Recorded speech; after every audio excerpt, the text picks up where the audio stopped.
सद्गुरु श्री ब्रह्मचैतन्य महाराज गोंदवलेकर यांचं प्रवचन 17 सप्टेंबर. परमेश्वर प्राप्तीची तळमळ हवी.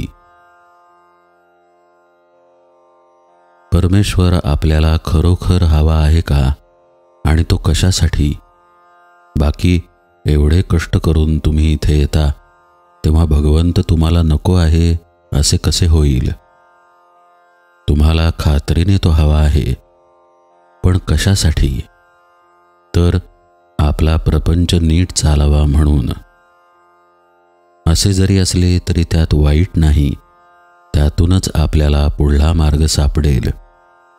परंतु केवळ परमेश्वरासाठीच परमेश्वर हवा असे ज्याला वाटत असेल, तो खरोखर भाग्यवान होय.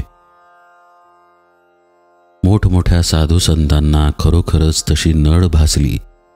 त्यांनी मग परमेश्वर आपलासा करून घेतला. तुकाराम, रामदास यांना एका परमेश्वरा वाचून दुसरे काहीही हवेसे वाटले नाही. भगवंताची नड फक्त संतांनाच निर्माण होऊ शकते. रामदासांना परमेश्वराच्या उपदेशाची फार गरज भासू लागली. त्यांनी आपल्याला उपदेश करण्यासाठी मोठ्या भावाला विनवले, परंतु भाऊ म्हणाला, बाळ, तू अजून लहान आहेस. रामदासांची तळमळ शमली नाही. त्यांनी लग्नाच्या आधीच पळ काढला.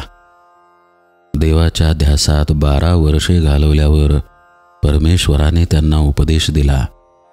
तेव्हाच त्यांची तळमळ शांत झाली. परमेश्वराची प्राप्ती ही वयावर, श्रीमंतीवर, जाती धर्मावर अवलंबून नाही.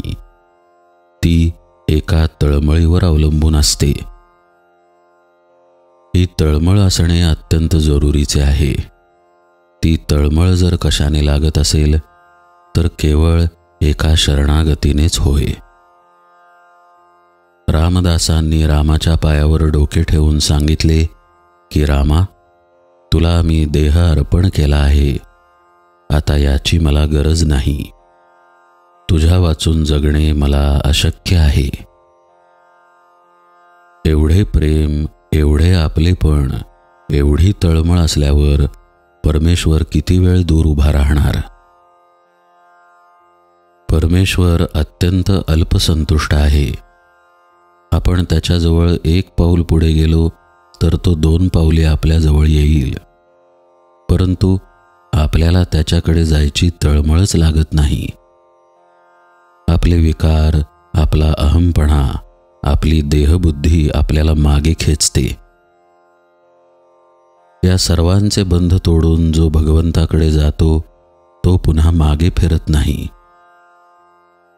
परमेश्वर मातेसारखा अत्यंत प्रेमळ आहे. कोणत्या आईला आपले मूल जवळ घ्यावेसे वाटणार नाही? परंतु मध्येच हे विकार आड येतात.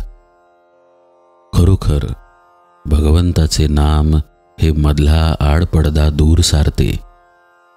आपली देहबुद्धीची आसक्ती दूर करते. परमेश्वराकडे जायची वाट मोकळी करते आणि सरळ आपल्या हाताला धरून थेट भगवंतापर्यंत नेऊन पोहोचवते.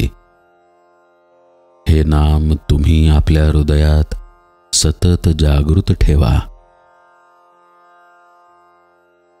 आपण नामाची जागृती ठेवली तर विकारांना बाहेर पडता येणार नाही. जानकी जीवन स्मरण जय जय राम.